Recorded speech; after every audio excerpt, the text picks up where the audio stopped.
Levami le mano di sopra figlio di cane, io sono a nipote di Rosa. Take your hands off me, son of a dog. I am Rosa's granddaughter. The words cracked across the ballroom like a rifle shot. Antonio Ricci's hand fell from Elena Ferraro's wrist as if it had been burned. 400 guests stopped breathing at once. Victor Castellano, 81 years old boss emeritus of the most feared family on the East Coast, dropped his cane on the marble floor. And Dominic Castellano felt the blood drain from his face, because no American-born waitress should have known those words. That dialect had been buried 73 years ago, in a mountain village outside Palermo, in a grave nobody was ever supposed to dig up. Until tonight. My friends, if your heart just skipped a beat, then you already know you're in the right place. Before we go one step further, and do me a small favor, hit that subscribe button.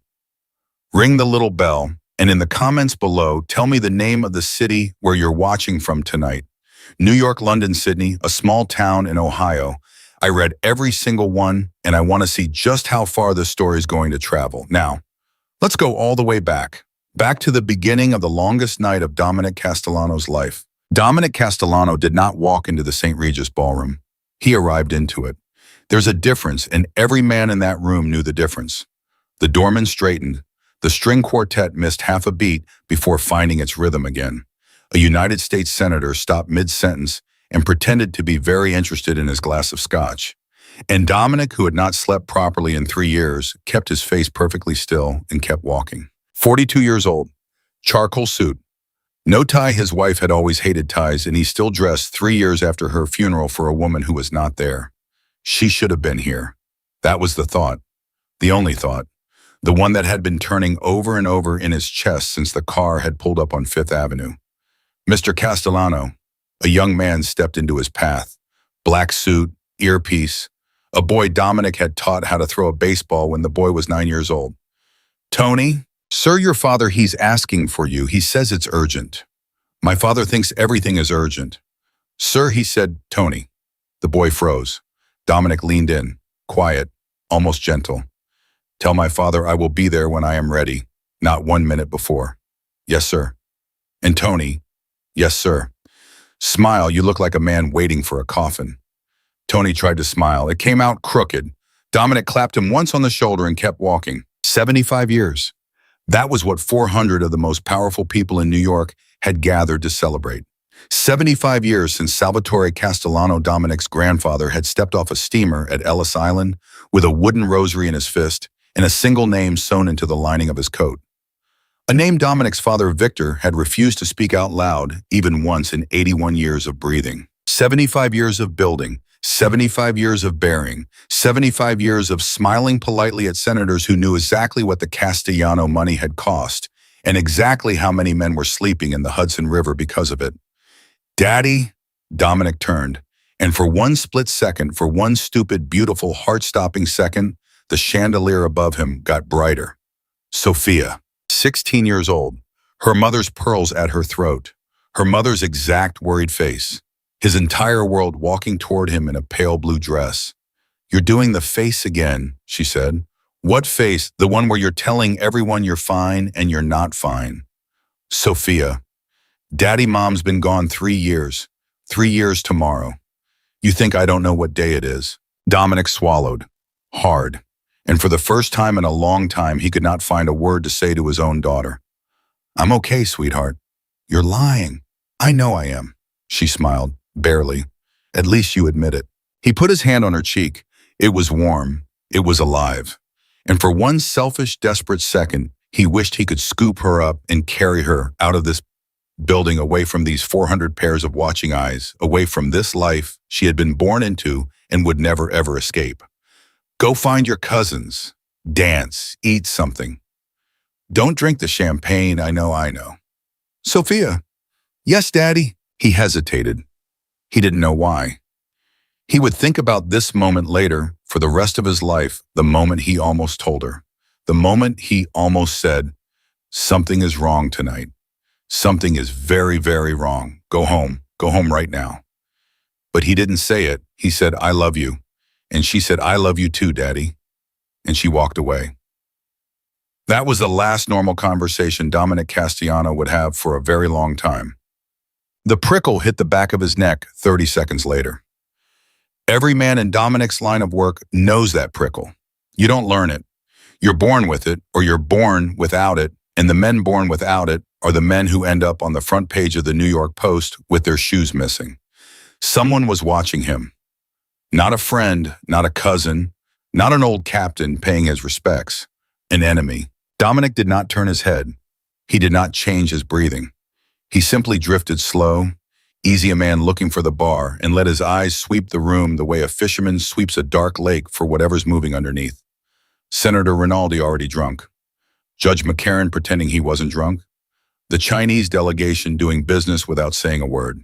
The Russian brothers who shouldn't have been invited, but whom his father had insisted on in a voice that left no room for argument. And then there, by the east doors, a man in a white dinner jacket, a glass of red wine in his hand, a small, thin smile, staring directly at Dominic Castellano like a man staring at a debt that had finally come due. Antonio Ricci. Dominic's lungs stopped. Antonio Ricci had not been invited to this party. Antonio Ricci had not been invited to any Castellano event in 15 years. Because 15 years ago, in a parking garage in Queens, Antonio Ricci had put 2 bullets into the back of Dominic's Uncle Enzo's head, and every single person in this ballroom, every senator, every judge, every waiter, every cousin knew it. And here he was, smiling, in a white dinner jacket. Domenico! The voice came from behind his left shoulder.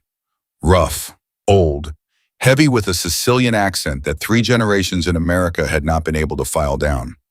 Pop, you see him. I see him. You see him, but do you understand? He's here to send a message. No. Victor Castellano's voice dropped so low that Dominic had to lean down to catch it. He's here to collect one. Dominic turned his head very slowly and looked at his father. Pop, what did you do? The old man did not answer.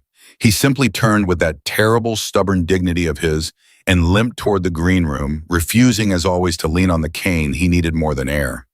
Dominic stood there, in a $3,000 suit, in a ballroom full of people who would have crawled over broken glass for his attention.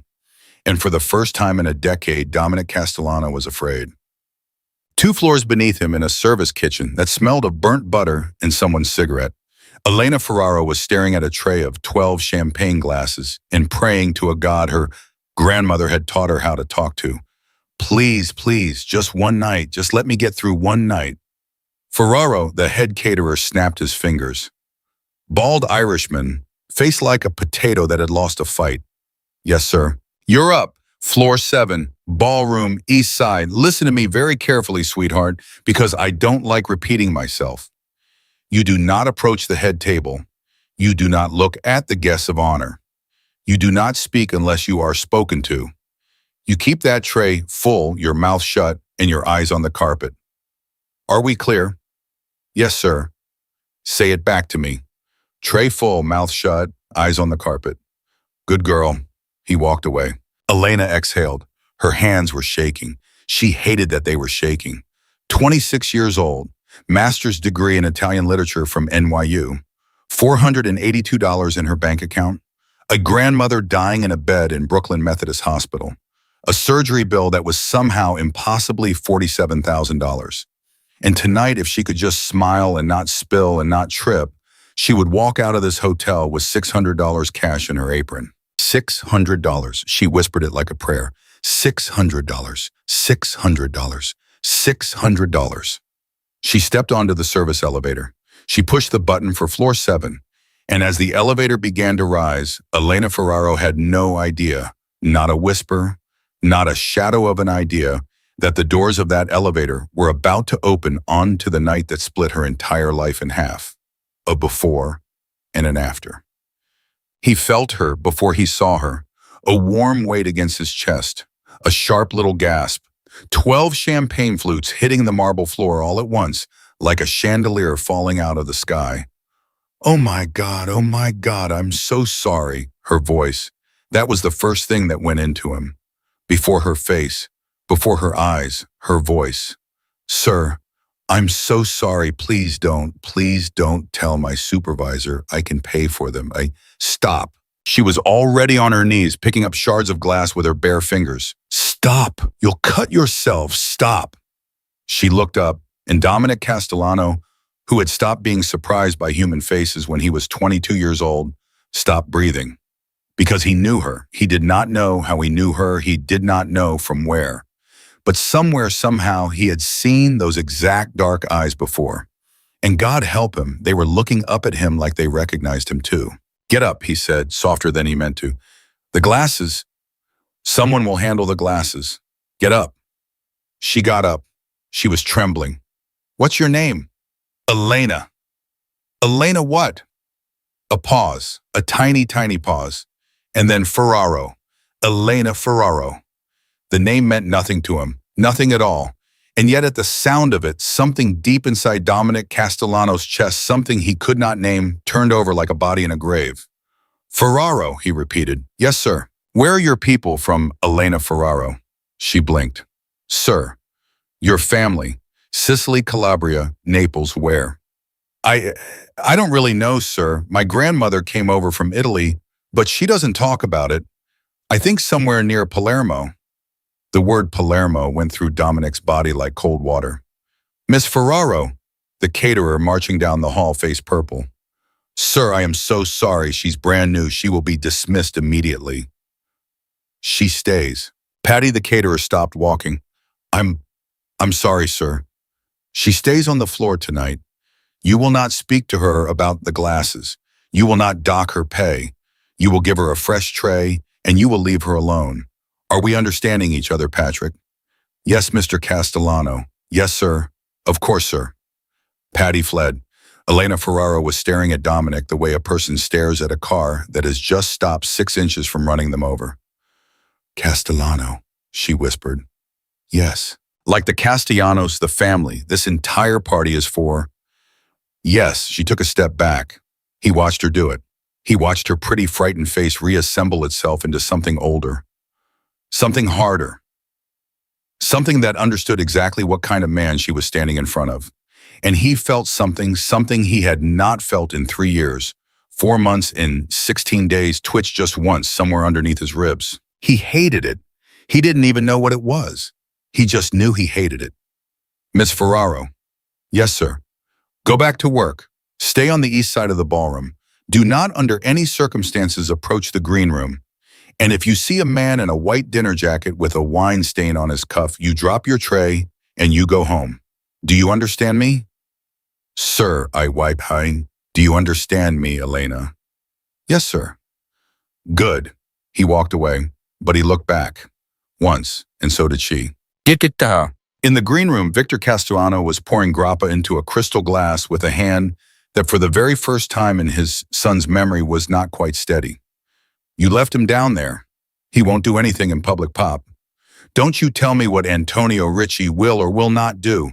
I knew his father when his father was still dragging bodies out of the Hudson with his own bare hands. Sit down. Dominic did not sit down. Pop, there is a girl.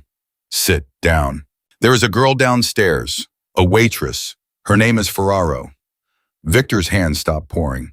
The grappa bottle hovered in midair. For a long, long moment, the old man did not move. He did not speak. He did not breathe. Then very slowly, he set the bottle down. Say that again, Domenico. Her name, Dominic said slowly, is Elena Ferraro. Her grandmother is from Palermo. Her grandmother does not like to talk about it. And Pop, she looked at me like she knew me. Victor Castellano lowered himself into the leather chair behind him like a man whose legs had just been cut out from under him. Madonna mia, he whispered. Pop. Madonna Santa.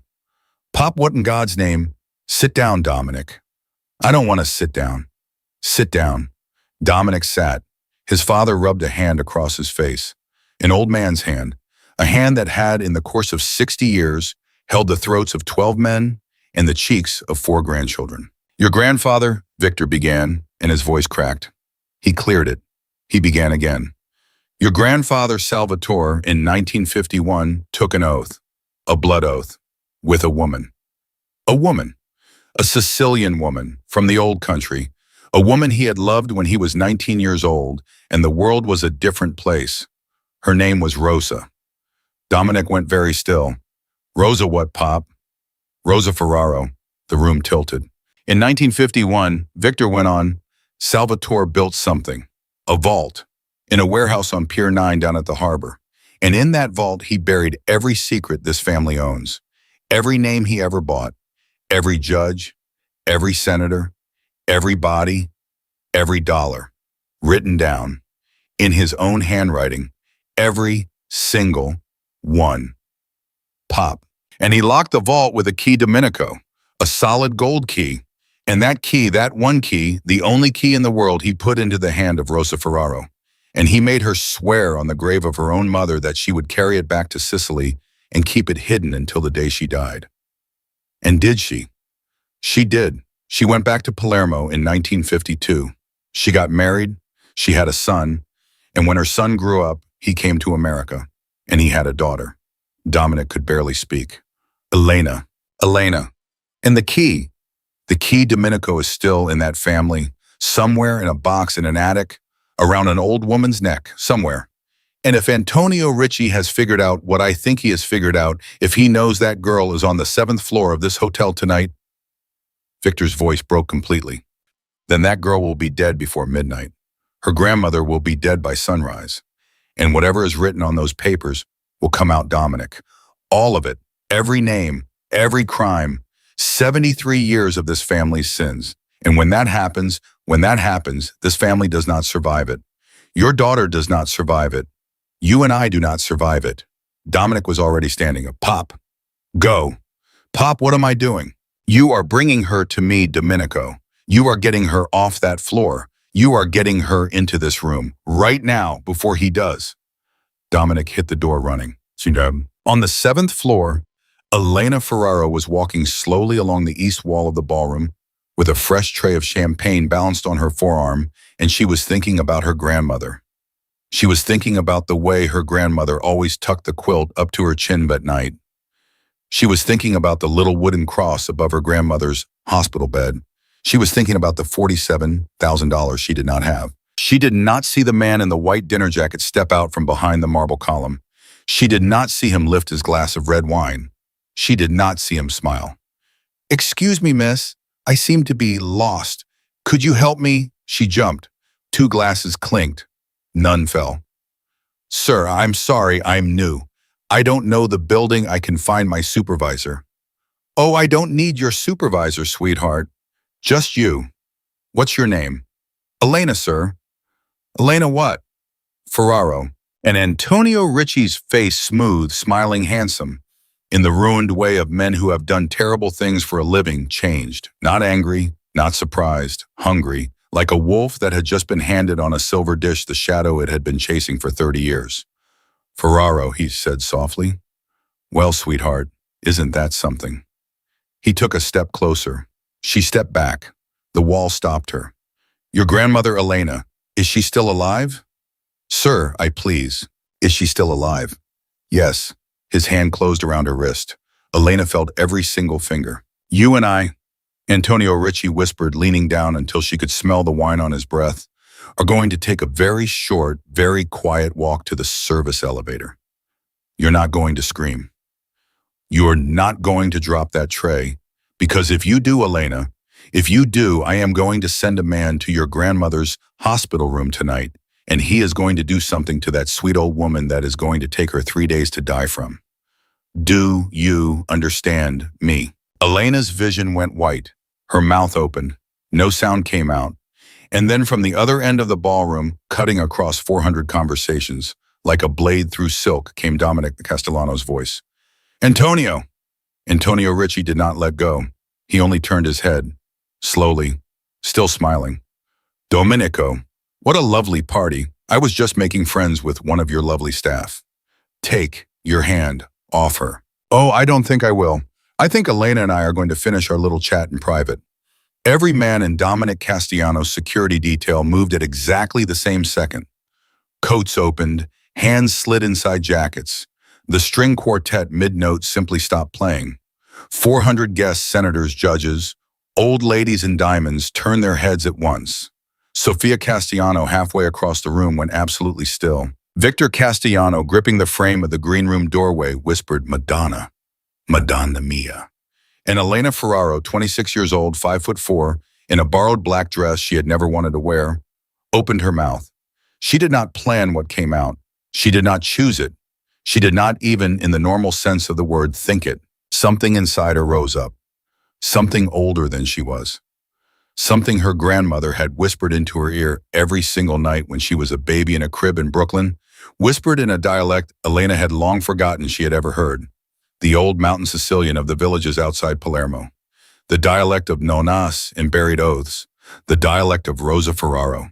The dialect that had been sleeping in Elena's blood for 73 silent years. And in a voice that did not quite belong to her, Elena Ferraro said, "Livami li manu di supra figlio di cani, Usugnu aniputi di Rosa."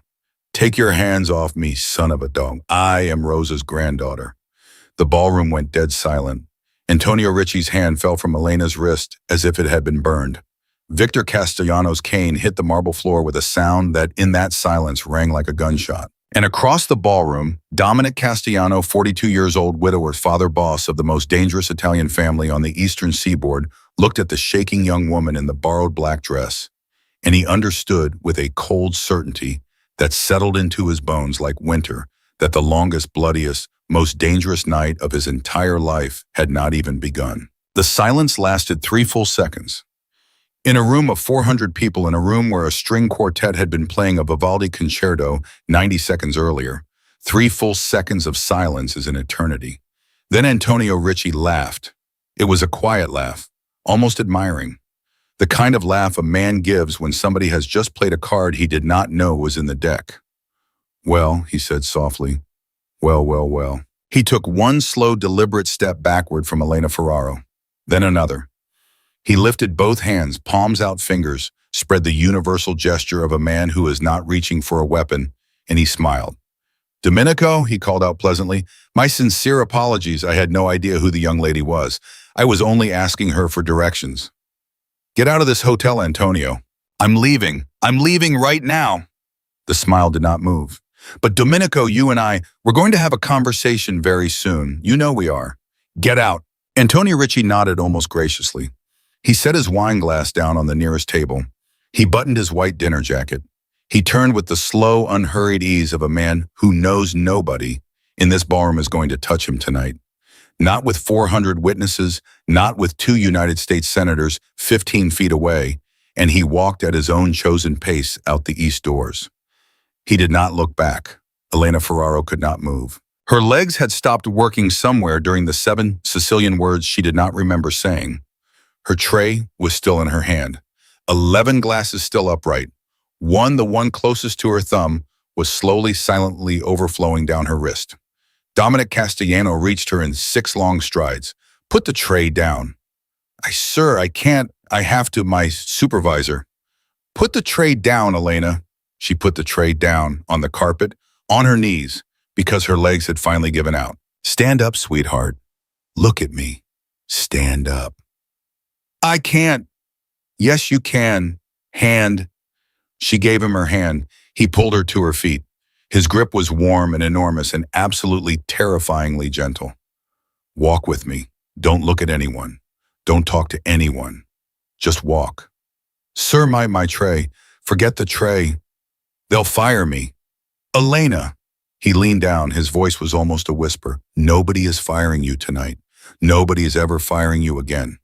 Walk with me. Now." She walked with him. The ballroom had started breathing again, slowly in scattered little clumps, an old woman fanning herself with a napkin, a senator muttering into his wife's ear, the string quartet stumbling back into a different Vivaldi than the one they'd been playing. But every single eye in that room was tracking Dominic Castellano and the shaking waitress on his arm. Every single one. Sofia Castellano stepped out of the crowd directly into her father's path. "Daddy?" "Not now, Sofia." "Daddy, who is she?" "Not now." "You said nothing was wrong tonight. You looked me in the face 30 minutes ago. Daddy and you said." Sofia Maria Castellano. His daughter stopped talking. Her father had not used her full name since she was 11 years old. "Go find your Aunt Carmela. Stay with her. Do not leave her side. Do you understand me?" "Daddy." Do you understand me? Sophia's dark eyes, her mother's exact stubborn eyes filled with tears. Not sad tears, furious ones. Yes, Daddy. Good girl. He did not look back at her. He could not afford to. He walked Elena across the marble floor, past the green room door, down a short private corridor he had walked 1,000 times in his life, and into a small side parlor that only 4 people in the Castellano family had keys to. He closed the door. He locked it. He turned. Elena Ferraro was standing in the middle of the room, both arms wrapped around herself, shaking like she had just been pulled out of the East River in January. Sit down. I don't want to sit down. Elena, who are you people? Her voice cracked on the word people. Who are you? Who was that man? Why did he say that about my grandmother? Why did I, oh my God, oh my God, oh my God. Elena, breathe. I don't speak Sicilian, sir. I have never spoken Sicilian in my life. I took 2 years of French in high school. I don't, what just came out of my mouth. You spoke the truth. I spoke what? The door behind Dominic opened. Victor Castellano stepped through it. He had left his cane on the ballroom floor.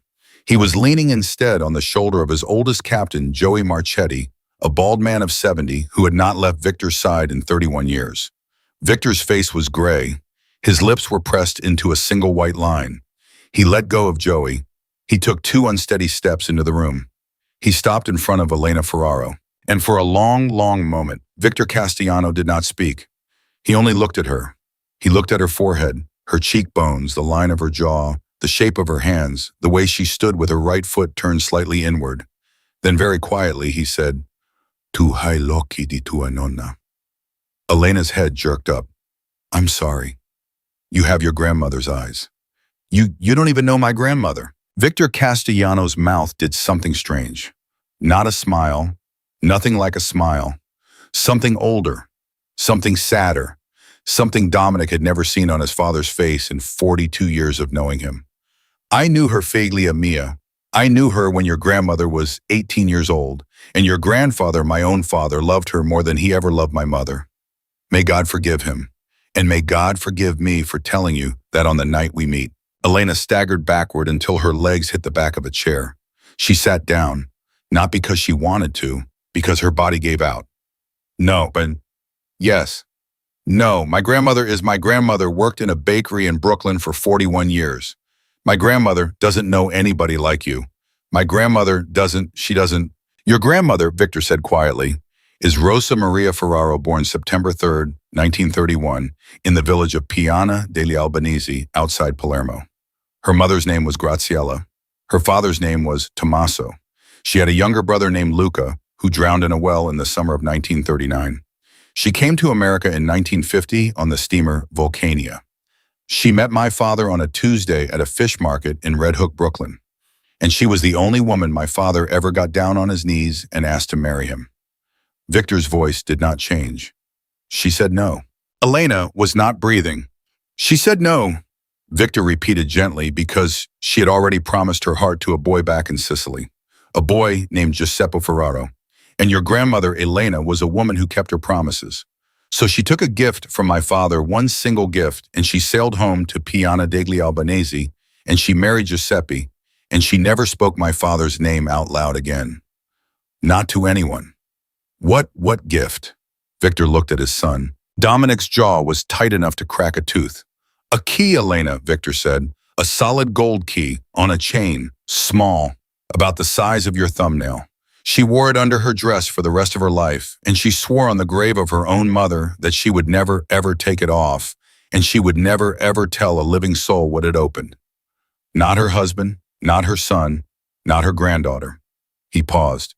Has your grandmother ever worn a small gold key around her neck, Elena? Elena's hand went to her own throat, unconsciously the way a person touches a scar. She always wears it. She's worn it every day of my life. She sleeps with it on. She showers with it on. Oh my God, oh my God, oh my God. Elena, listen to me. She's in the hospital. She's in Brooklyn, Methodist. She has the key around her neck right now. Oh God, that man said he would send somebody to her hospital room. Elena tried to stand up, her legs buckled. Elena, I have to go to her. I have to get to her. Please, please, I need to. Elena, stop. Dominic was already on his phone. Tommy, listen to me. Brooklyn Methodist Hospital. I need 8 men there in 20 minutes. Not ours. Pull from the Maglione crew. They can't be traced to us. The patient's name is Rosa Ferraro. She's elderly. She's in surgical recovery. I don't have her room number. You find that room and you put a man inside it and 3 men in the hallway, and you do not let anyone through that door who is not wearing a hospital badge you have personally verified with their supervisor. Am I clear? Boss, what am I looking for? A man, maybe 2, sent by Antonio Ricci. They will try to take something from the old woman's neck. They will not care if she lives through it. A pause. Tommy, if they are already there, if there is already somebody in that room, you do what you have to do and I will handle the rest. Are we understanding each other? Yes, boss. Go. Dominic hung up. Elena was staring at him with a kind of horror he had not seen on a woman's face in 20 years. I just saved your grandmother's life, possibly, if we're fast enough. He put the phone in his inside jacket pocket. His eyes did not leave hers. Elena, listen to me very carefully. Right now, tonight, there is a man named Antonio Ricci who believes correctly that your grandmother is wearing the only key to a vault in a warehouse that holds every single piece of paper my grandfather ever signed his name to. Every bribe, every murder, every name, 73 years worth. And Antonio Ricci wants those papers, Elena, not to destroy them, to use them. To use them how? To burn this family to the ground, to take everything we've built, to take everything he believes my grandfather stole from his grandfather in 1951. Dominic's voice went flat. And to become in the process the most powerful man on the eastern seaboard. I don't even know you people. I know. Why are you telling me this?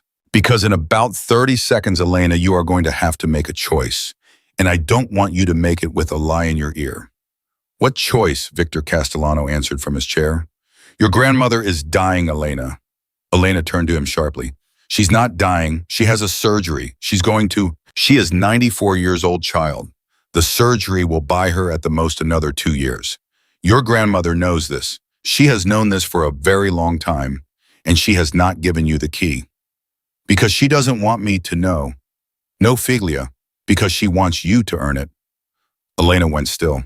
Your grandmother, Victor said very quietly, has been waiting for 73 years for a Castellano to come and ask her for that key.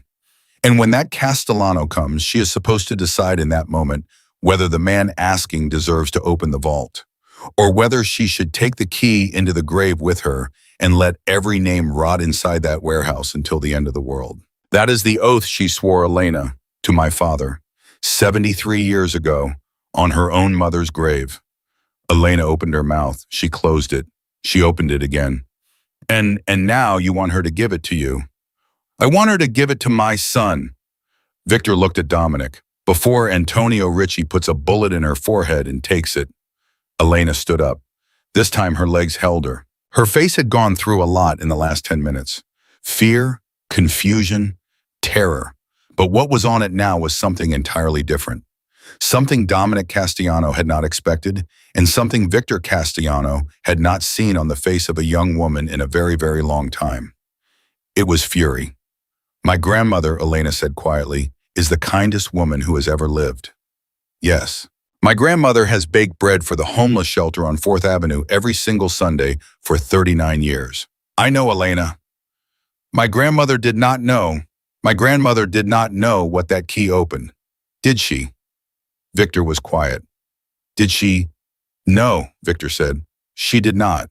My father never told her. He only told her to guard it and that one day a man would come to ask for it and that she would know in her heart whether to give it to him. Then why? Elena said, her voice rising, are you and your son trying to take something from a 94-year-old woman in a hospital bed who does not even know what it opens? Because if we don't, Elena, Antonio Ricci will. Then let him take it. The room stopped. Dominic blinked. Elena, let him take it. Let him have it. Let him burn all of you to the ground. None of this is her fault. None of this is mine.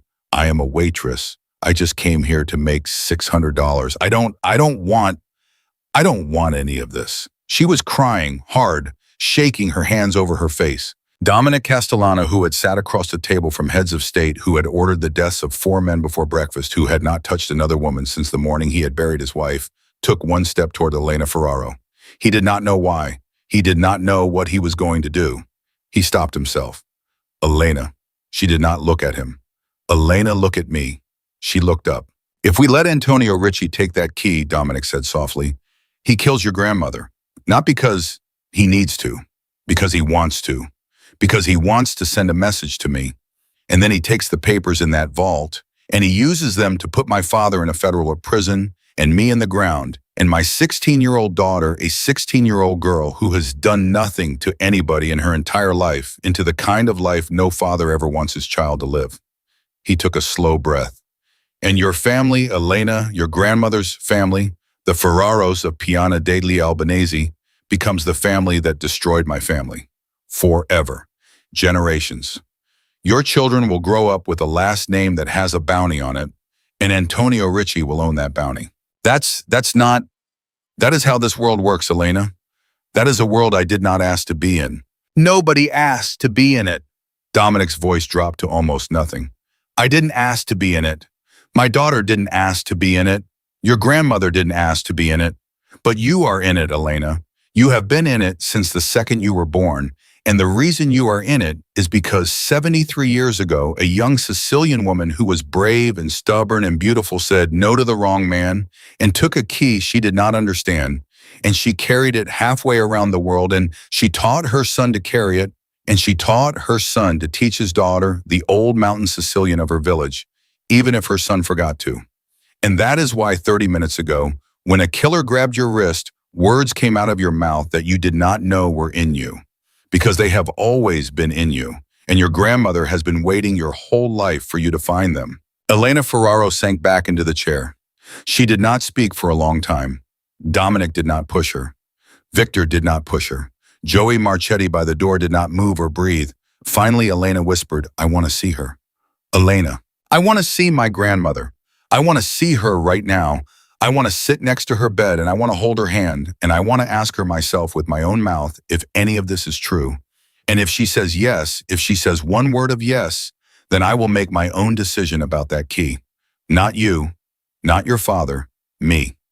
Dominic looked at his father. Victor Castellano nodded once. Take her, the old man said. Take Joey, take 4 of our men, take 2 cars, go in the back way. Do not use the main entrance of that hospital. Do not let her out of your sight for 1 single second. Pop, the party.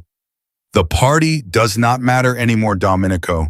The party has not mattered since the second that girl opened her mouth downstairs. Go. Dominic turned to Elena. Can you walk? Yes. Can you run? If I have to. You may have to. Let's go. He took her elbow. Not her hand, just her elbow. He steered her toward the door. Joey Marchetti had already opened it. And then Dominic Castellano's phone rang. He pulled it out of his jacket. He glanced at the screen. He froze. Tommy? Boss? Tell me. A long, terrible pause on the other end of the line. Boss, I'm at the hospital. We're at the room 416. I'm looking at the bed right now. And, boss, the bed's empty. Dominic's blood went cold. What? The bed is empty. The sheets are thrown back. The IV is still in the pole, boss, but the line is cut. There's a chart on the floor. And there's a nurse out here crying because she says she was gone for 4 minutes, boss. 4 minutes. She came back and the old woman was gone. Tommy. And boss, there's something else. What? There's a note on the pillow, handwritten, 3 words. Read it to me. Tommy's voice went quiet. Tick-tock, Domenico. The line went silent. Dominic Castellano closed his eyes for exactly 1 second. Then he opened them. And when he opened them, Elena Ferraro was staring at him with a face that already somehow knew. What? She whispered. What? What happened? What did he say? Dominic slid the phone back into his pocket. He looked at Elena. He did not lie to her. He would never for the rest of the time he knew her lie to her. They have your grandmother, Elena. Elena Ferraro did not scream. That was the part that Dominic would remember later when he tried to piece together how a 26-year-old waitress in a borrowed black dress had become in the space of 15 minutes the most dangerous woman in the state of New York. She did not scream. She did not cry. She did not sit down. She simply said very quietly, "Take me to that hospital, Elena. Take me to that hospital, Dominic." It was the first time she had said his first name. He noticed it. She did not. "Elena, she's not there anymore. I don't care. There will be something. Something on the floor. Something on the pillow. Something she left for me. My grandmother does not leave a room without leaving a message. She has been leaving messages for me my entire life. If they took her out of that bed, there is something in that room she meant for me to find. Take me. Now." Dominic looked at his father. Victor Castellano nodded once. No hesitation. "Go." They went. Joey Marchetti was already in the corridor earpiece and talking low and fast. Two more men cousins of Joey's boys Dominic had known since they were playing stickball on Mott Street fell in behind them as they moved. No running. Running drew eyes. A controlled walk fast but not panic down the back service corridor, past the kitchens, into the freight elevator, and out the back loading dock where two black SUVs were already idling with the doors open. "Elena, back seat, middle, between me and Joey. I can sit by the window. You sit in the middle." She did not argue. The door slammed. The SUV shot forward. Joey was already on the phone. Tommy, we're 10 minutes out. Tell me everything. Everything. Don't leave anything out." Tommy's voice came through the car's speaker, quick and tight, a man running down a hallway. "Boss, it's bad. It's really bad. Oh." "Okay, listen. The nurse on the floor, her name is Keisha. She's a good kid. She's been on 4 East for 11 years. She says she was doing her rounds. She says the patient in 416, Ms. Ferraro, had pressed her call button about 11:15, complaining about her IV. Keisha went in, checked the IV, adjusted it, everything normal. She says the old lady was sharp as a tack, talking, joking, asking when her granddaughter was coming. Elena made a small sound. Dominic did not look at her. Keep going. Keisha leaves the room at 11:22, confirmed by the badge swipe on the door. At 11:26, 4 minutes later, the call button goes off again in 416. Keisha's at the nurse's station. She's tied up with a code on another floor. She tells an orderly new guy, started 2 weeks ago, to go check on 416. The orderly goes in, comes out 30 seconds later, tells Keisha the old lady is fine, just wanted some water. He got it for her. That orderly? Yeah, that orderly boss. Name. He's listed in the hospital system as Miguel Santos. Started October 14th. Background check clean. Too clean. The guy doesn't exist, boss. I had Benny run him 6 different ways on the drive over. Social security number traces back to a Miguel Santos who died in a car accident in New Jersey in 2019. So the orderly is the one who took her, wheeled her out in a gurney with a sheet over her, walked her right down the service elevator, right out the loading dock, right into a panel van, right out onto 6th Street.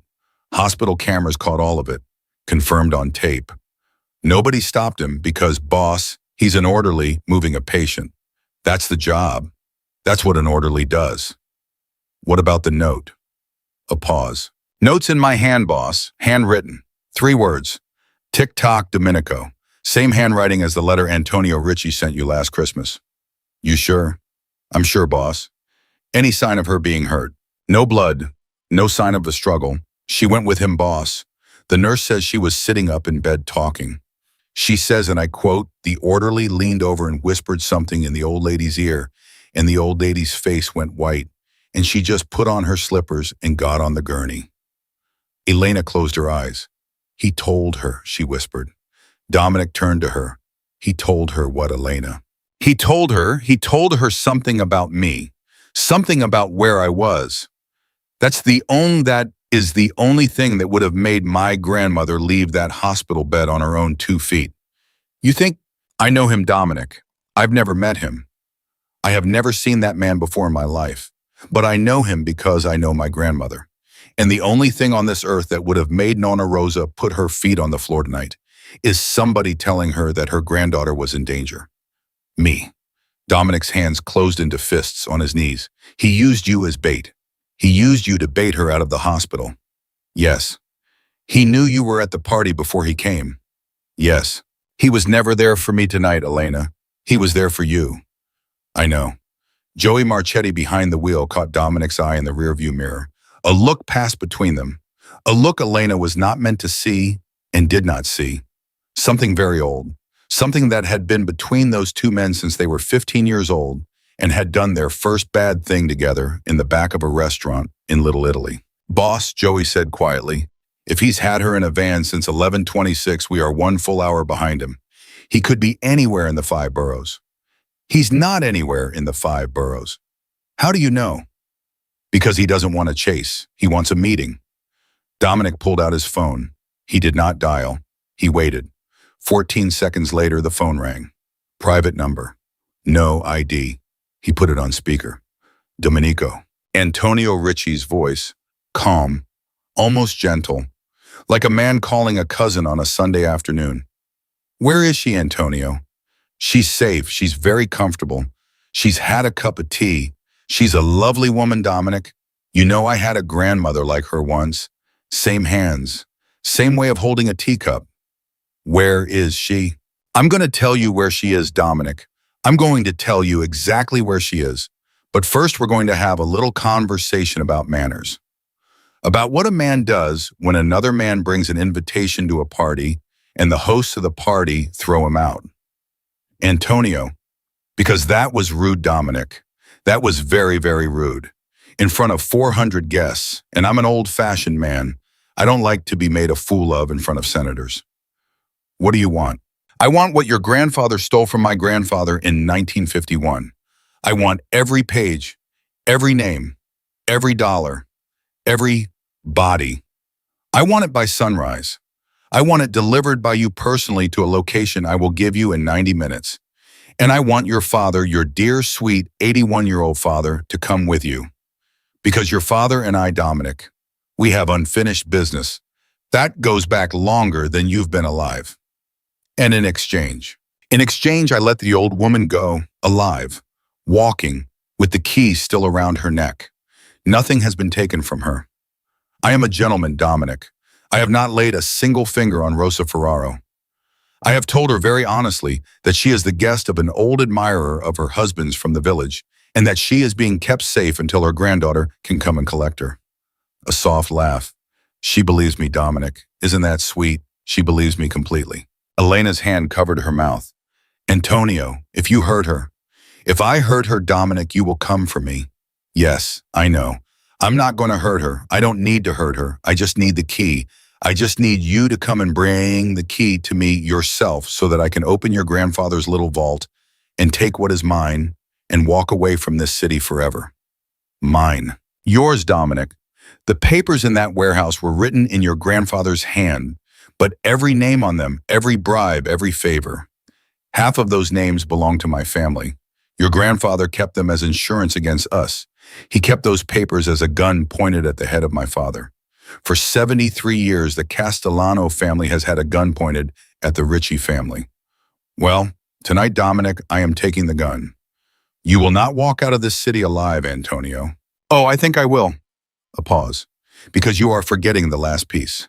You see, if I do not walk out of this city alive, if you kill me, or if you try to trace this call, or if you send police, or if you send your men, then there is a second man, Dominic, a man with a phone, a man who is sitting in a car outside a very specific apartment building. And if that man does not hear from me every 30 minutes, he is going to walk into that building and he is going to knock on the door of apartment 4B and he is going to take your daughter, Sophia, out of her bedroom, Dominic, and she is going to become my guest, along with the old woman. The SUV swerved. Joey, Dominic said. Got it, boss. Already calling the apartment. Antonio, you listen to me. You listen to me very carefully. I'm listening, Dominic. If my daughter is touched, if she is breathed on, if a wrong wind blows on her, I will find you. I will find your brother. I will find your cousins.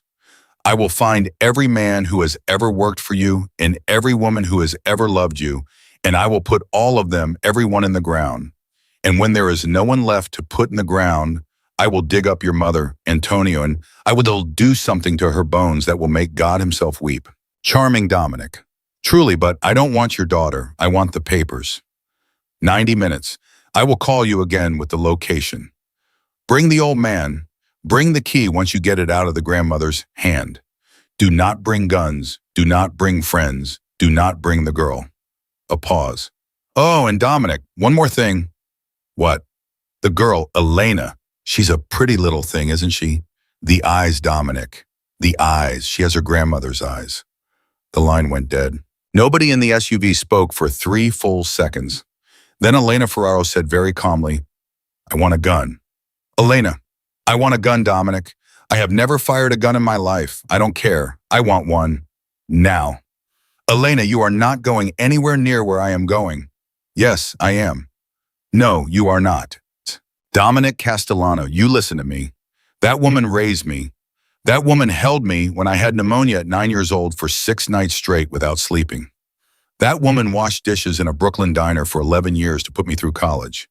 That woman is the only person in this world who has ever loved me completely every single day since the second I was born. And you are going to sit here and tell me that the men who took her out of her hospital bed tonight are going to be in a room with you in 90 minutes, and I am not going to be in that room with you. You are out of your mind. Elena. No, it is not safe. It is not safe, her voice cracked. Dominic, I am a 26-year-old waitress who dropped 12 glasses of champagne on your shoes 3 hours ago. 4 hours ago, I was worried about covering rent. Nothing about my life is safe anymore. Nothing. You made sure of that the second you walked me out of that ballroom. So do not sit there and tell me what is safe, Joey Marchetti. Eyes on the road said quietly, Boss? What? She's right. Joey. Boss, she's the only one in this car Antonio Ricci wants to see walk through that door. He's not going to hurt the old woman as long as he thinks the granddaughter is still alive and still coming. If the granddaughter is in the room, boss, it's leverage. Same as his guy outside Sophia's building. Dominic was quiet, then he said, pull over. Boss, we're 4 minutes from the hospital. Pull over, Joey. Joey pulled over. Dominic turned in his seat. In the dim light of the SUV, he looked at Elena Ferraro. I have a daughter. I know. I have a daughter, Elena, and I cannot lose her. I cannot. I have already lost her mother, and I am telling you right now, I cannot lose that girl. Do you understand me? I do. And I have a father who is 81 years old, and I cannot lose him either because he is the only person on this earth who has ever known me before I was the man I am now. I understand. If you come with me tonight, Elena, I am promising you nothing. I am not promising you your grandmother back. I am not promising you my protection. I am not promising you that you will see tomorrow morning. I am a man with 3 people to protect and only 2 hands to do it with. Do you understand what I am telling you? I understand. Then say it. Say the words. Say you understand what you are choosing. Elena took a breath. It shook. She held it for a second. She let it out. I am choosing my grandmother. With my eyes open, in full knowledge that I may not live through the night. I am choosing Rosa Ferraro. I am choosing her because she chose me every day for 26 years. I understand. I accept. Drive the car. Dominic stared at her for a long, long moment. Then very softly he said, Madonna Santa, you really are her granddaughter. Drive, Dominic. He turned back around. Joey, drive. Joey drove. The SUV pulled up to the hospital loading dock 6 minutes later. 2 of Dominic's other cars were already parked there, his men standing in a loose practiced formation around the back entrance. Tommy Delarocco was waiting at the service door. 45 years old, built like a refrigerator, a smile on his face that was not a smile. Boss, Tommy, show me the room. This way. They moved fast, through the back corridor, past housekeeping. Up the stairs, Dominic would not get in an elevator tonight, not on a night when Antonio Ricci was this close and out onto the 4th floor of the East Wing. Room 416. The door was open. 2 of Dominic's men were standing inside, looking very carefully at nothing in particular. A woman in scrubs, Keisha the nurse, was sitting in a chair by the window, still crying. Elena walked past all of them. She walked to the bed. She put her hand on the sheet. She stood there for a moment, breathing, and then she did something Dominic would remember for the rest of his life. She bent down. She put her face on the pillow where her grandmother's head had been, and she smelled it. Then she straightened up. She washed her hair this morning, Elena said. With the olive oil soap I brought her last Saturday. She only washes her hair when she feels well enough to get out of bed. She was planning to go home. She was planning to tell me something.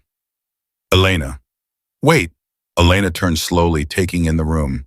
The IV pole, the chart on the floor, the table beside the bed with the rosary still laid across it. The small drawer of the bedside table still closed. She walked to the drawer. She opened it. Inside was a small, battered leather prayer book. The kind old Italian women carry to Mass. The gold on the edges of the pages had worn away to nothing. A faded ribbon was tucked into it as a bookmark. Elena picked up the prayer book. Her hands were trembling. Dominic. Yes. Come here. He came. She opened the prayer book to the ribbon. The ribbon was not on a page. The ribbon was tied very carefully around a small piece of paper folded in thirds. Her grandmother's handwriting, shaking, fresh, written perhaps in the 4 minutes between when the nurse left the room and the fake orderly walked in. Elena unfolded it. She read it. Her whole body went still. Elena, what does it say? She did not answer. Elena. Slowly, Elena Ferraro lifted her eyes from the piece of paper. They had stopped being the eyes of a waitress somewhere on that drive across Brooklyn. They were somebody else's eyes now, a stranger's eyes, an old woman's eyes in a young woman's face. She held the paper out to Dominic. He took it. He read it. 5 words in shaking old world Italian script. La chiave non è qui. The key is not here. Dominic's breath stopped. He turned the paper over. There was more on the back, fainter, written faster, as if whoever had written it had heard footsteps in the hall and had to finish in seconds. Cerca il bambino. Find the child. Dominic looked up. Elena, who is the child? I don't know. Elena, I don't know. I swear to God, I'm an only child. My mother is an only child. I don't know what child she means, Dominic. Tommy Delarocco stepped into the room. Boss? Not now, Tommy. Boss, you need to hear this. Not now. Boss, the phone rang. Antonio's phone, the one they're bouncing through the switch. It rang 11 minutes early. He's on the line. He says it's urgent. He says to tell you, and I quote Domenico, I have just had very interesting conversation with the old woman. And I don't think she has what I thought she had. Which means you and I, Dominic, have a much bigger problem than either of us realized. End quote. He's waiting, boss. Dominic stared at this paper in his hand. La chiave non è qui. The key is not here. Cerca il bambino. Find the child. He looked at Elena. Elena was looking at the rosary on the bedside table with a face that had gone the color of paper. Elena, what is it? Dominic. What is it? Dominic. My grandmother, she had a baby before she married my grandfather in Sicily in 1951. She gave him up. She has never once in my life spoken about it. I only know because I found a photograph in her closet when I was 12, and she slapped me for the first and only time in my entire life and told me never to ask again. Dominic's heart slammed against his ribs. Elena, are you telling me? My grandmother, Eltida whispered, had a son by your grandfather Salvatore in 1951, and she gave him up before she ever married Giuseppe Ferraro. And nobody in our family, nobody on earth knows who that child is. Dominic Castellano felt the floor shift under his feet, because somewhere in the city of New York tonight, there was a man or a woman who did not know they existed. A man who was by blood the oldest living Castellano. A man who had been carrying a solid gold key around their neck their entire life, and was not his uncle. Tommy Delarocco was still holding the phone out. Antonio Ricci was still on the line. And Dominic Castellano, for the first time in 15 years of running the most dangerous family in the city, did not know what to do with his hands. Boss, he's waiting. I hear you, Tommy. Boss, he said 90 seconds or he hangs up. I hear you. Dominic turned his back on Tommy. He took 3 steps away. He pressed his palms into his eyes. Hard. Like a man trying to push a thought out of his own skull. A brother, not an uncle, not a cousin. A half-brother to his own father, somewhere in this city, alive, breathing, walking around with a piece of gold around his neck that he probably thought was a family heirloom from some sweet old Italian mother he had never met. A man who did not know who he was. A man who did not know what he was carrying. A man who tonight was about to find out. Dominic, Elena's voice, close, right at his shoulder. Dominic, listen to me. Give me a second, Elena. We don't have a second. That phone is going to hang up, and when it hangs up, he is going to do something terrible to my grandmother, and we do not have one single thing to offer him in exchange for her. Pick up the phone. Elena. Pick up the phone, Dominic. He picked up the phone. Antonio. Domenico, I was beginning to worry. I'm here. You read the old woman's little note, didn't you? I saw the look on her face when she realized she'd been clever. She thought I wouldn't pat down the room, Dominic. Sweet, really. I left the note exactly where it was. I wanted you to find it. What do you want? I want what I have always wanted. I want the key. I want the papers. And now, thanks to our mutual friend Rosa, I want something else too. I want your brother. Dominic's jaw locked. He is not my brother Antonio. Of course he is, Domenico, your grandfather's firstborn son. Older than your father by 6 months. Legitimate by Sicilian blood. By old country law, Dominic, that man is the head of your family. Not you, not Victor. Him. And the best part is, he doesn't know. He doesn't know because my grandfather never told him. Your grandfather never found him, Dominic. There's a difference. The child was given up in Palermo in December of 1951. Your grandfather tried for 30 years to find that boy. Never did. Died trying. Rosa Ferraro took that secret with her to her marriage bed, and she kept it for 73 years. And tonight, she finally whispered it to a man in an orderly's uniform because that man told her that her granddaughter was going to be shot in a ballroom. Antonio. Yes, Dominic. Where is she? She's here with me, Domenico. She's drinking a cup of chamomile tea. She asked for it nicely. I gave it to her. But Rosa's tired, Dominic. She's very tired. And she's 94. And when old women get tired, sometimes their hearts just stop. So let me explain something to you very clearly. You are going to find your brother for me. Before the sun comes up, you are going to bring him to me. And you are going to bring that key, which is, as we now know, around his neck, and not hers. And in return, I will give you back a living, breathing old woman who has, I assure you, been nothing but charming company. I don't even know his name, Antonio. How would I possibly... His name, Dominic, is Giovanni. Giovanni Castellano. He was given the surname of the woman who adopted him in Palermo, a childless widow named Moretti, and he was raised in the village of Monreale as Giovanni Moretti. In 1971, at the age of 19, he came to America on a student visa. He settled in Boston. He studied mathematics. He got a PhD. He married an Irish woman named Margaret O'Brien in 1978. He had one son in 1981, who he named Salvatore after the father he did not know he had. His son lives in Manhattan, on the Upper West Side, an attorney, a very successful one. Dominic's stomach went cold. Antonio, you already know where he is. I know where his son is, the old man Giovanni Moretti, PhD, retired professor of applied mathematics at Boston University, has been living in a small house in Newton, Massachusetts for the last 31 years, with his wife, with his dog, watching the Red Sox lose, blissfully unaware that he is the rightful heir to a criminal empire built on the bones of his own father's enemies. Then go take him yourself, Antonio. You don't need me. Oh, but I do, Dominic. Because if I show up at that sweet old professor's door tonight at 2 o'clock in the morning in a town full of cops who would not hesitate to arrest a man like me, I will be stopped before I get the key off his neck. But you, Dominic, with that nice Italian face of yours and a daughter of his own in the car with you to make him feel safe, and a young woman by the name of Ferraro who can tell him the whole sweet story of his birth. You, Dominic, can walk up to that old man's door at sunrise and you can knock and he will let you in. And you can tell him who he is. And you can bring him to me with the key he does not even know he is wearing, and you can save Rosa Ferraro's life. Dominic was silent. Dominic, I'm thinking, Antonio.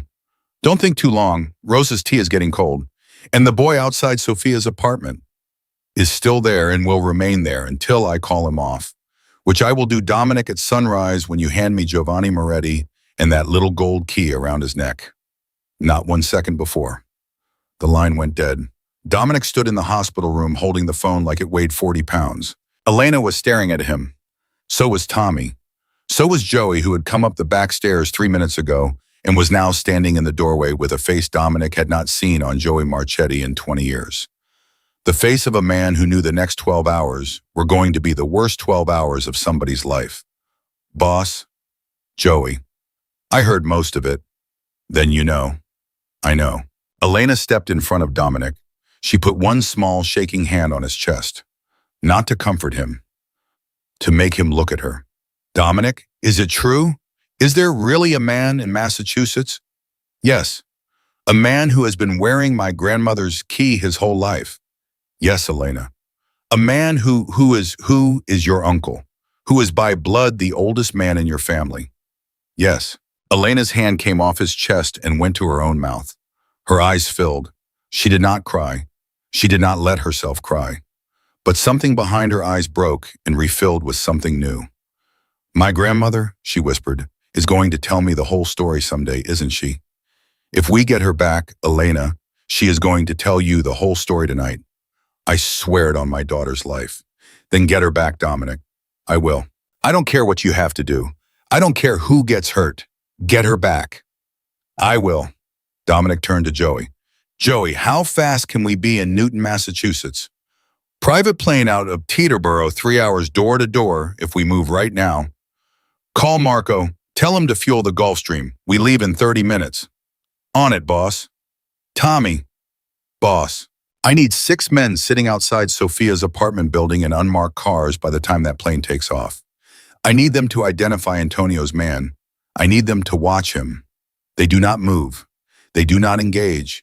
They do not let him see them. They just watch. And if he moves toward that building, Tommy, if he takes one step toward that door, my daughter's safety is worth more than the old woman's. Do you understand what I am telling you? Tommy's jaw clenched. I understand, boss. One more thing. Call my father. Tell him everything. Tell him I love him, Tommy.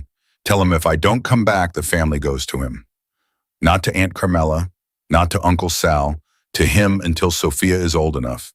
And after that to Sophia. Tell him that. Write it down if you have to. Boss, you're coming back. Tell him anyway. Yes, boss.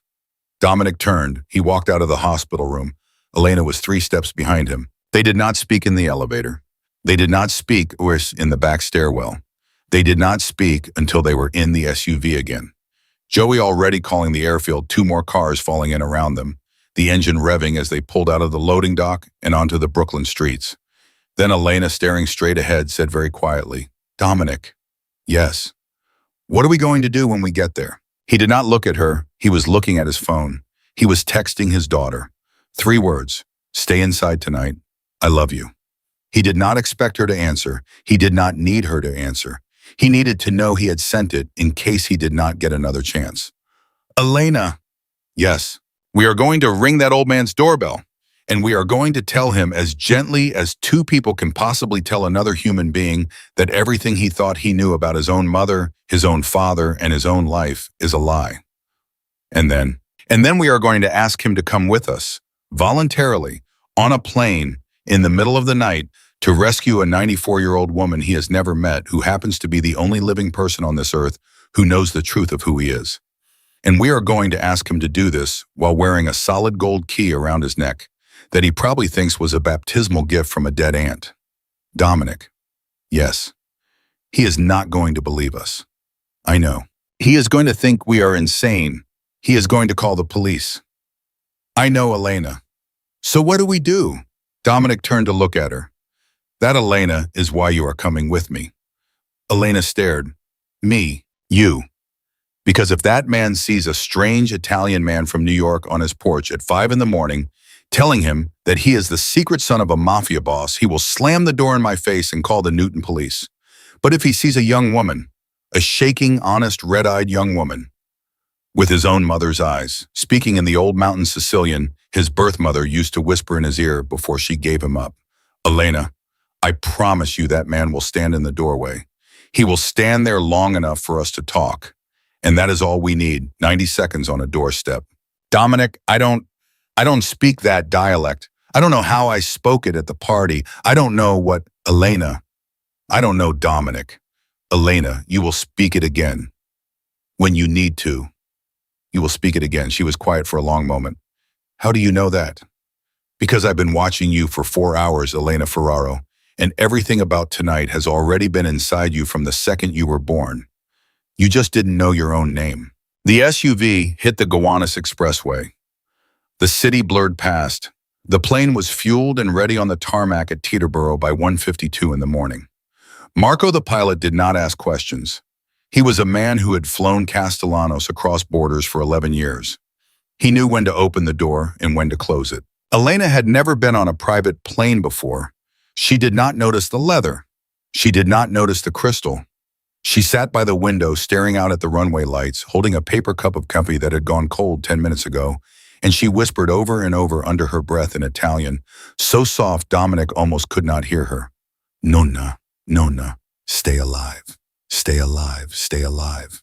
The plane took off at 2:06. At the cruising altitude, Dominic sat across from her, and he told her everything his father had ever told him about Salvatore Castigliano, about the boy from Piana degli Albanesi who had come over on a boat with a rosary in his fist, about the girl he had loved and lost, about the warehouse on Pier 9, about the vault, about the 73 years of silence. And then he told her the part his father had never told him, the part he had only learned tonight in the last hour. My grandfather, he said quietly, died in 1984. He died of a stroke in his bed on the upstairs landing of our house in upstate New York. He was 72. He had not been right for a long time. The last year of his life, he kept asking for a boy named Giovanni. My father told me when I was 11 that my grandfather was confused, that he was calling for a cousin who had died in the war, that there was no Giovanni. Dominic looked at his hands. He was not confused, Elena. He was calling for his son. Dominic. He died calling for a son he never found. A son who was at that exact moment teaching freshman calculus at Boston University, and who had never once in his 33 years on Earth been told his father's name. Elena put her hand over her mouth. All these years, she whispered. All these years. What kind of woman does that, Dominic? What kind of woman takes a baby across an ocean and never tells the father and never tells the son and carries it for 73 years? Dominic thought about it for a long time before he answered. A woman who was very young, a woman who was very scared, a woman who was told probably by priests and her own mother that the child of a mobster was the child of the devil. A woman who thought she was saving that boy's life by giving him a clean name. A woman who probably cried every single night for the rest of her life, and who probably never ever forgave herself, and who probably wore that gold key under her dress for 73 years, because she could not give it up, and she could not give it away, and she could not confess what she had done to anybody she loved. Elena was crying now. My grandmother, she said, your grandmother Elena. She never once told anybody. No, she carried it alone. For 73 years, she carried it alone. Yes. Oh, Nonna. Dominic reached across the small table between them. He did not take her hand. He did not touch her. He simply laid his open palm on the wood next to hers, close enough that she could take it if she wanted to. She did not take it, but she did not pull her hand back either. The plane touched down at Hanscom Field outside Boston at 3:58 in the morning. There was a black car waiting. Joey got behind the wheel. 2 more of Dominic's men, Boston men cousins of his wife's men, who owed Lucia's family a favor from a long time ago, were in the back car. They did not speak. They simply followed. Newton was quiet.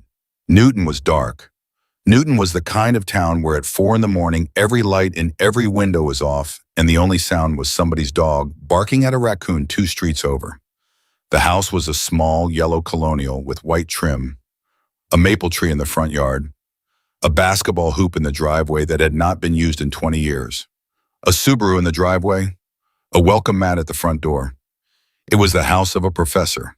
It was the house of an ordinary man. It was the house of the oldest living Castellano. Joey cut the engine a block away. They walked the last 100 yards on foot. Dominic, Elena, Joey, and one of the Boston cousins. The other 2 men stayed with the cars. At the foot of the driveway, Dominic stopped. Elena. Yes. When he opens the door, you are going to speak first. Not me, not Joey, you. You are going to say in English that you are Rosa Ferraro's granddaughter. You are going to say that his mother was a woman named Rosa. And then Elena, only if he does not close the door, you are going to say one sentence to him in the old dialect. The dialect you spoke tonight, anything at all. Hello, I'm sorry, my grandmother loves you. It does not matter what you say, it only matters that he hears it. Why? Because his birth mother whispered to him in that dialect for the 5 days she had him before she gave him away. And those 5 days, Elena, are somewhere deep inside him. A sound, a rhythm, a lullaby he cannot remember and has never stopped looking for. When he hears you speak it, Elena, he is going to know. In his bones, he is going to know. Elena nodded. Dominic? Yes, if he slams the door. Then we try again and again and again until he doesn't. And if Antonio calls before we get him on the plane, then we lie to Antonio. Elena nodded once more. They walked up the driveway. At the bottom of the porch steps, Dominic stopped Joey with one hand. Joey, you stay here, at the curb, gun down, hands visible. Do not come up these steps unless I wave. An old man with a wife and a wife cannot see 4 strangers on his porch at 4 in the morning. He will call the police and we will be finished. Yes, boss. Dominic and Elena went up the steps alone. At the front door, Dominic stopped. He looked at Elena. He did not say anything. He did not have to.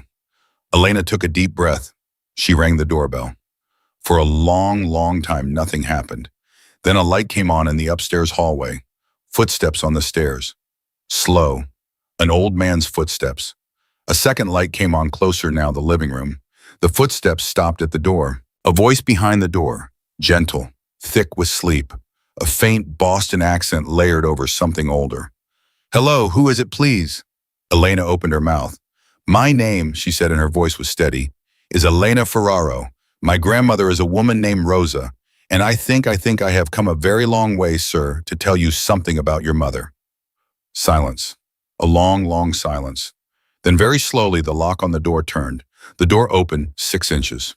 An old man stood in the gap, 73 years old, silver hair, reading glasses hanging on a chain, a faded blue bathrobe over plaid pajamas, slippers, and around his neck, plainly visible over the collar of his pajamas, a small, thin gold chain, with something heavy and hidden tucked down underneath the flannel. His eyes were Elena's grandmother's eyes. He looked at her. He looked at Dominic. He looked back at her. Young lady, he said softly, I'm going to ask you to tell me that name one more time, the name of your grandmother. Rosa, sir, Rosa Maria Ferraro. The old man's face went the color of chalk. His hand, without his thinking about it, went up to his throat. It found the chain. It closed around whatever was hanging on the end of it. He did not say anything for a long moment. Then he said barely above a whisper, you had better come inside. Elena stepped forward. Dominic followed. As she crossed the threshold, Elena did the one thing Dominic had asked her to do. She stopped. She looked up into the face of the old man who was impossibly her grandmother's lost son, and in a voice soft enough to break a heart, she said, Nonu, ti cercava da tanto tempo. Grandfather, she was looking for you for a very long time. The old man closed his eyes. A single tear rolled down his cheek and into his silver beard. And from somewhere far behind him, in the dark house, an ordinary cell phone plugged in on an ordinary kitchen counter next to an ordinary bowl of fruit began suddenly and urgently to ring. Giovanni Moretti did not move when the phone began to ring. He stood in his own front hallway at 4 in the morning in a faded blue bathrobe, with his hand around a small gold key that he had worn under his pajamas every night for 73 years. And he looked at the young woman on his porch like she had just reached into his chest and pulled out something he had been missing his entire life. Giovanni, a voice from the top of the stairs, a woman's voice, soft, Irish, sleep thick. Gio, who's at the door? Maggie, go back to bed. Gio, it's 4 in the morning. Margaret, his voice was not loud, it was not sharp, but it was different. It was perhaps the first time in 48 years of marriage that his wife had heard that particular tone come out of his mouth. Please, my love, go back to bed. I will be up in a little while. A pause on the stairs. Gio, are you in trouble? No, sweetheart. Is it that boy from Manhattan? Is something wrong with Salvatore? Nothing is wrong with our son Maggie, I promise you. Please, go back to bed. The footsteps retreated. A door closed softly upstairs. The phone on the kitchen counter kept ringing. Giovanni looked at Dominic, then at Elena, then at the phone. That, he said quietly, is not my phone. Sir. I mean, it is my phone, my cell phone. I had it on the counter. But at this hour, young lady, nobody calls me. Not my son, not my brother-in-law, nobody. That phone does not ring at 4 in the morning. He looked at Dominic with eyes that were suddenly a lot sharper than they had been 30 seconds ago.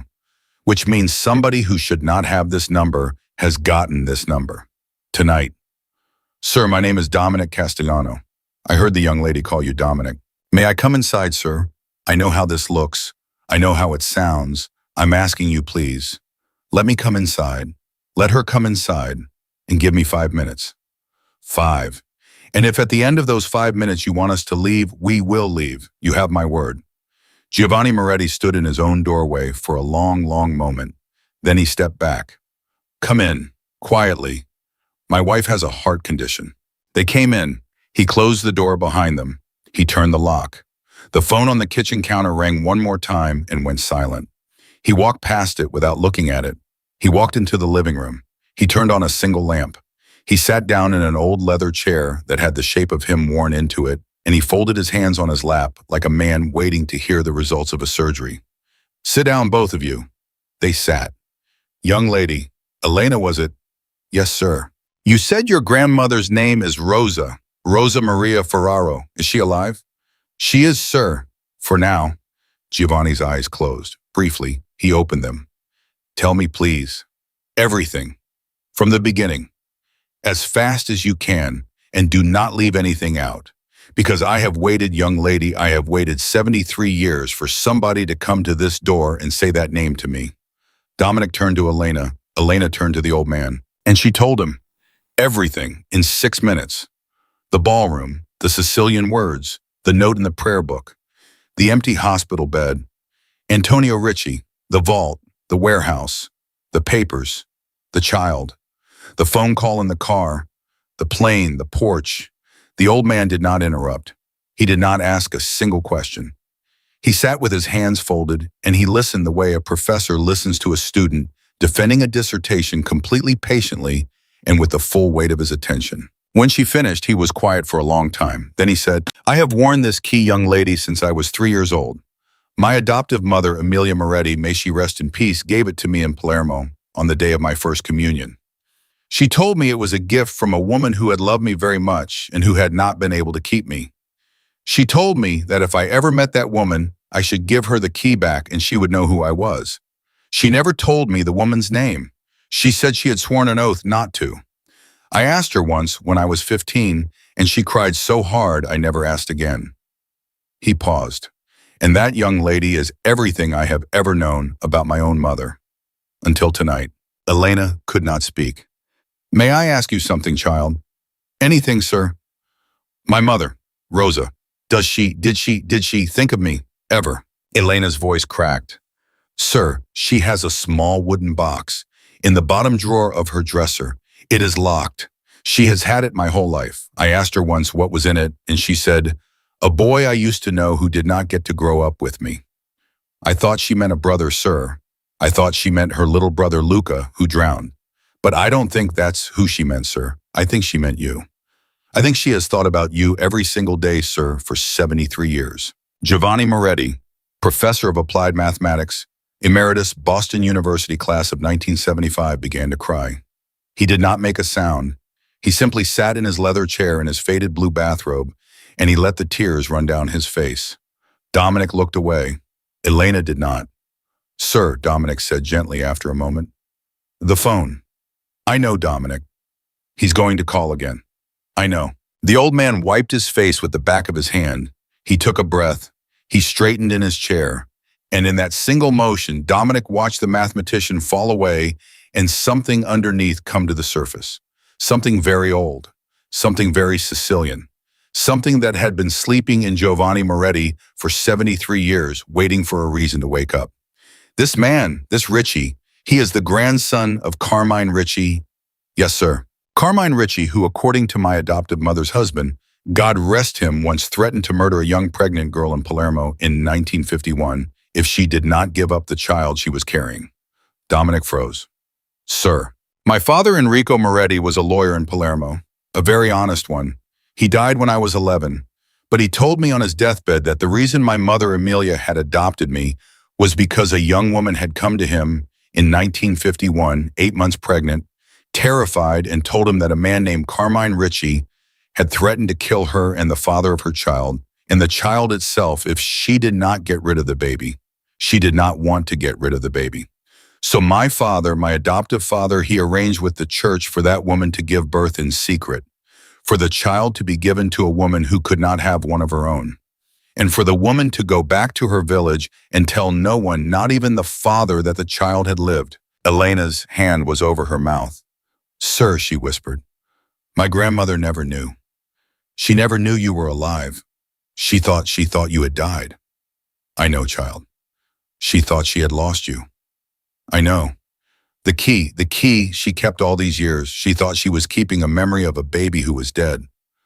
Elena, Dominic, she doesn't even know he's alive. Right now, tonight. She is sitting in a room with Antonio Ritchie, and she has been carrying a key for 73 years for a baby she buried in her own heart, and she does not even know. Elena, breathe. She tried. She could not quite.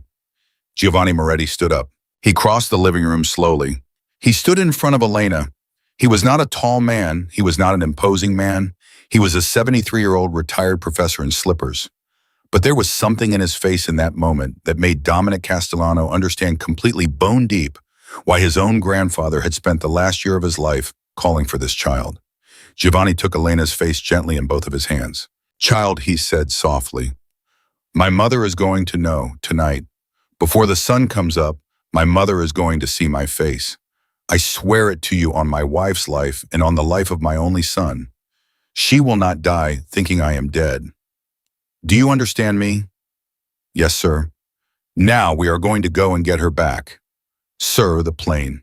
Let me put on pants, child. Let me kiss my wife on the forehead. And then Dominic Castellano, you and I are going to fly to New York, and we are going to have a conversation with this Ritchie boy. Sir. Yes, Dominic. I have to tell you, there is a very real possibility that I will not come home tonight. Yes, I understand. I am a mathematician. I understand probabilities. He smiled barely. I have been waiting, Dominic, for 73 years to meet my mother. I will take the odds. He walked toward the stairs. At the bottom of the stairs, he stopped. He turned back. Dominic. Sir. The man in the white dinner jacket, the one who has her. Yes. When this is finished, what happens to him? Dominic did not answer immediately. The old man nodded, once. Small. Good, he said quietly, and he went upstairs. He was back in 8 minutes dressed, his hand trembling slightly on the banister. Margaret was in the upstairs hall in her own bathrobe, one hand on his arm. They did not speak. He simply kissed her on the forehead 3 times slowly and whispered something in her ear. She nodded. She did not cry until he had turned his back, and then only quietly, one hand pressed over her mouth. Giovanni Moretti did not look back. They were on the plane by 4:45. They were in the air by 4:52. The eastern sky was just beginning to turn the color of old iron as the jet banked south. At 5:03, Antonio Ritchie called.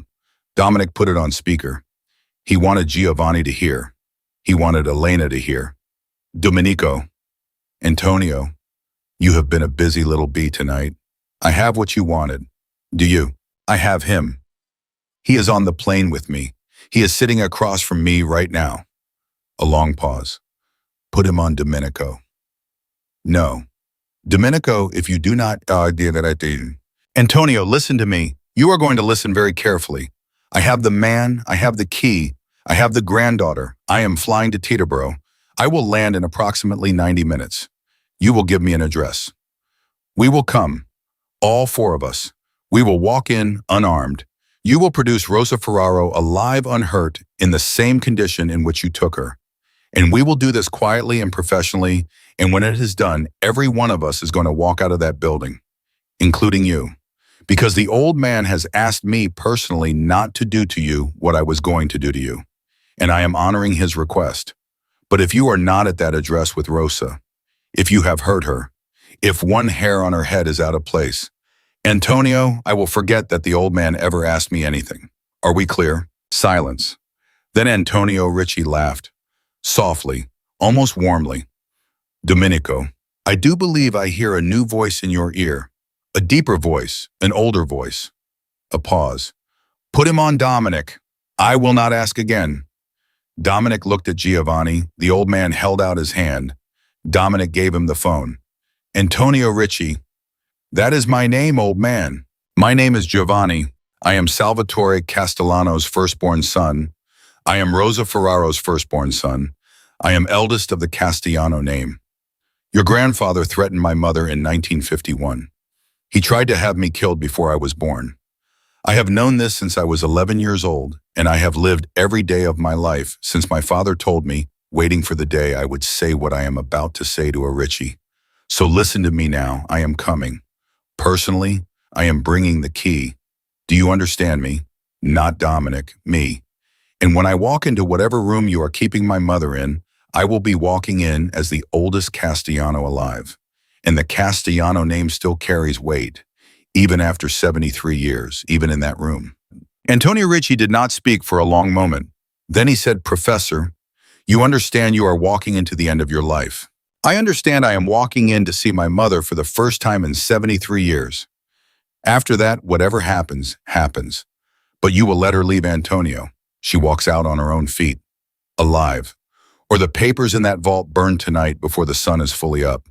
Because Dominic Castellano is carrying a can of gasoline onto this airplane, and if anything happens to Rosa Ferraro, he has my permission, on the blood of my father, Salvatore, to torch that warehouse to the ground before you ever get inside it. Do we understand each other, young man? Professor, I'm beginning to like you. Give me the address, Antonio. Antonio gave him the address. The line went dead. Giovanni handed the phone back to Dominic. His hand was completely steady. Elena was staring at him with a face Dominic could not read. Sir, she whispered, are you really bringing gasoline? No, child, but he does not know that. And Giovanni Moretti, professor of applied mathematics, retired, smiled for the first time since he had opened the front door of his house in Newton, Massachusetts. The plane landed at Teterboro at 6:27. Joey was already there with 3 cars. Dominic gave 3 quick orders. The first 6 more men positioned 2 blocks from the address Antonio had given. No closer, no engagement, watching only. The second, Sophia, doubled security, moved quietly to the upstate compound.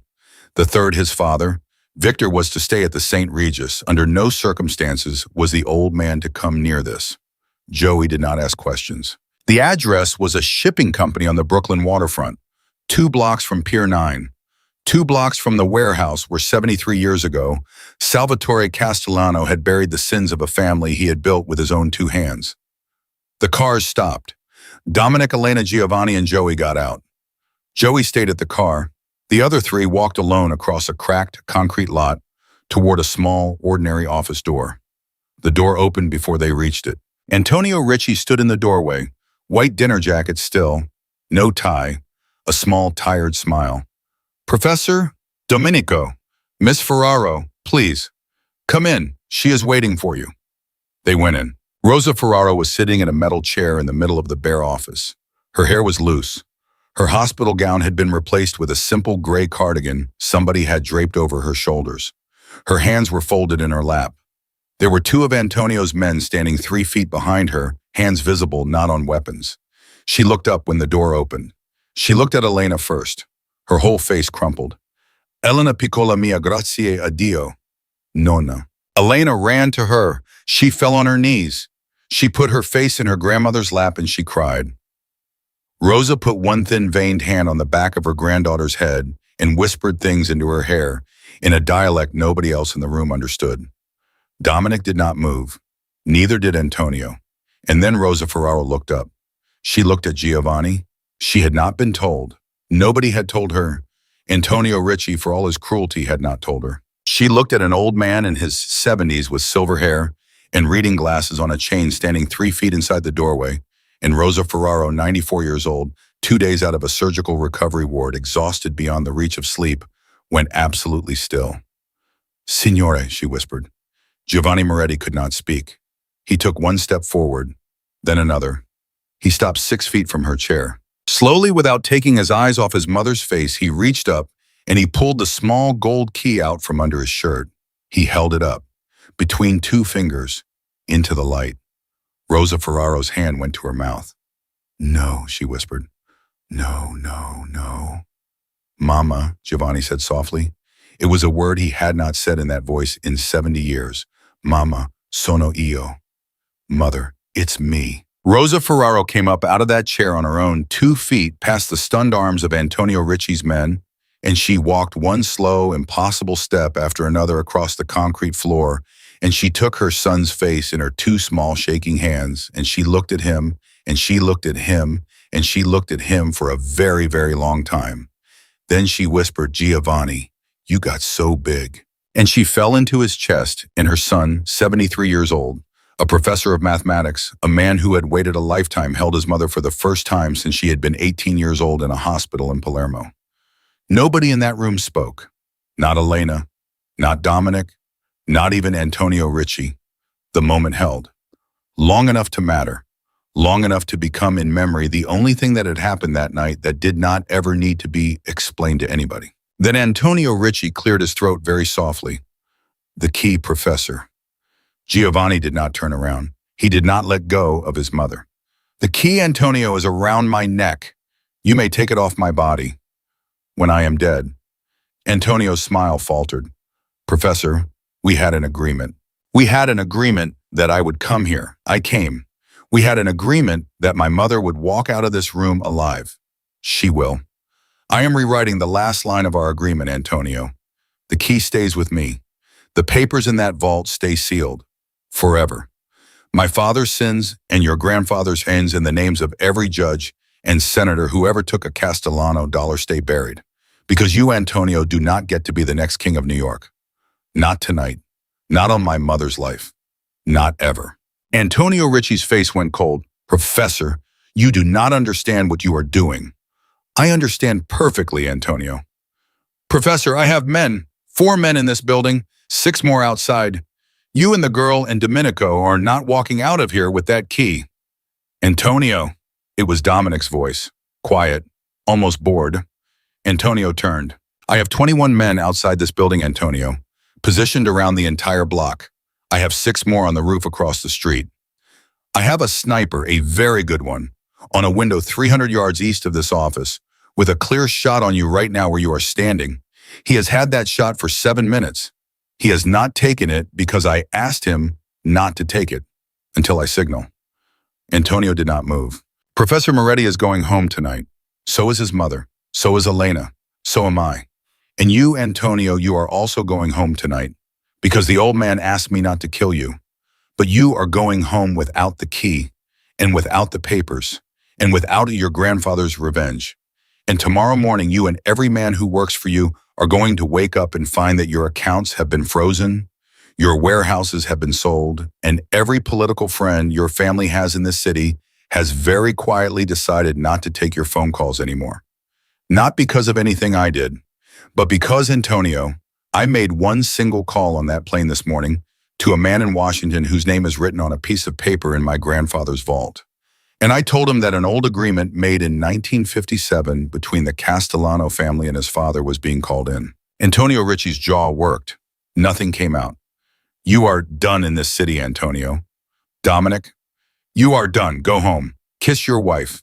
Move to Florida. Live quietly. And never ever say the name Ferraro out loud again. Antonio Ricci stood in his white dinner jacket in an empty office on the Brooklyn waterfront, and he understood completely finally without appeal that he had already lost. He nodded. Once. Small. He turned. He walked out the door. His men followed. They did not look back. Dominic let them go. Because an hour later, on a small private pier 2 miles north of that office, Giovanni Moretti, professor, emeritus eldest, Castellano, son of Salvatore and Rosa, took the small gold key off his neck for the first time in 70 years. And he and Dominic and Elena and Rosa walked together into the warehouse on Pier 9, and they opened the vault.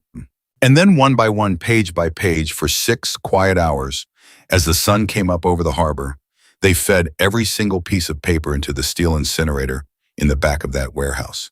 Every name, every bribe, every body.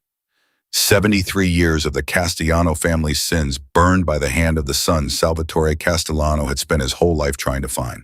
When it was done, Rosa Ferraro kissed her son on both cheeks. Elena Ferraro took her grandmother home to Brooklyn. Dominic Castellano called his daughter and told her he was coming home. 3 months later, on a small hill in Piana degli Albanesi, Giovanni Moretti stood with his mother at the grave of Salvatore Castellano, which had been moved quietly to the village cemetery at Rosa's request. He placed the small gold key on top of the stone. He kissed his mother's hand. He went home to Boston, to his wife, to his garden. And the Castellano family, what was left of it, what was clean of it, began for the first time in 75 years to live a life that did not have a dead man's voice in its ear. Elena Ferraro, 26, former waitress, stood in her grandmother's kitchen the following Sunday morning. She was holding a cup of coffee. The sun was coming through the window onto the old flowered tablecloth. Her grandmother was humming softly a song from a mountain village outside Palermo that Elena had known her whole life and had never understood the words to. The doorbell rang. Elena opened the door. Dominic Castellano stood on the step. He was holding a bouquet of small white flowers. He was wearing for the first time since Elena had known him a face that was not afraid of anything. Miss Ferraro.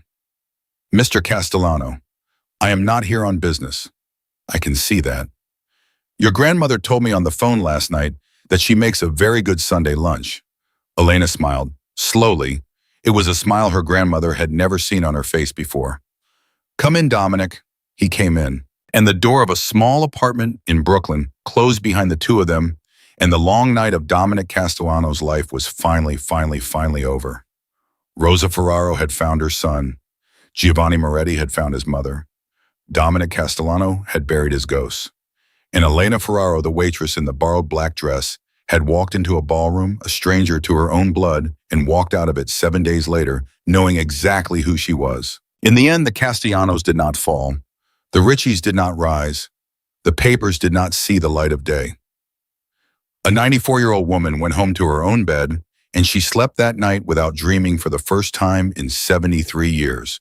And on the gravestone of Salvatore Castellano, under the cold stone and the small gold key on a hill, in a Sicilian village that had been waiting 3 generations to stop grieving, 7 words had been newly carved into the marble. Found at last by the son he lost.